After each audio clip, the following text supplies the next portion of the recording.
Barbara Walters. In the People magazine issue, it kind of dealt more with beyond Michael. It was also, they spoke with doctors and other Parkinson's patients and kind of got a feel of how people live with the disease and different ages of people who have the disease.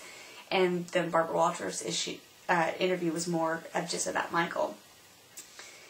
He was it was a good step for him to come out. It was a great thing for the Parkinson's community because more people were able to learn about the disease and find out that it's not just an elderly person's disease, and that young people who are still functioning every day, that they do have it. Michael was asked to speak before a Senate subcommittee hearing about funding. As he was going through these years, he's seeing that, he's reading about that science is so far ahead of the funding for Parkinson's. And actually in his book he talks about, in the mid-1990s, the National Institute of Health, they were giving $2,400 per victim of, for research, $2,400 per victim of HIV and AIDS. And Parkinson's patients were getting $34 per patient. So there's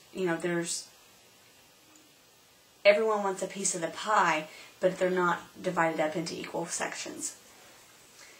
Michael was asked by many people to become spokesperson for different Parkinson's foundations. He decided to wait for a while just to kind of let things calm down from his reveal and doing the subcommittee hearing. But after a while he saw that it was taking forever for the funding to get from the government into the hands of the scientists so they can actually do the work. And so he decided to find his own foundation called the Michael J. Fox Foundation for Parkinson's Research. And he, along with this group, were able to kind of cut through the red tape and to get the money to the scientists faster. And actually the National Institute of Health did ask for approval to send some of their funding through his foundation just to get the money going faster so there wasn't so much red tape for them to go through. The prognosis for Parkinson's is unfortunately not good. Parkinson's does not follow any script of how things are going to happen or what's going to happen or how fast or slow. The only promise is that it's chronic, progressive, and degenerative. It robs a person of body movements, cognitive abilities, and quality of life. Dementia is a very big factor in Parkinson's disease. The DSM says that dementia due to Parkinson's disease is prevalent in 20 to 60% of patients.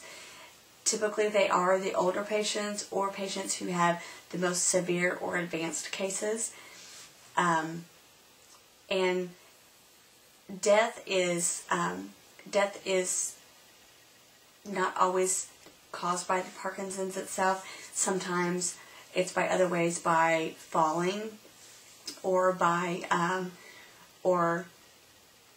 pneumonia. People who have more advanced cases of Parkinson's disease, they are bedridden usually and are not able to fight off infection and other illnesses, and so pneumonia is a very big factor in the deaths of Parkinson's patients.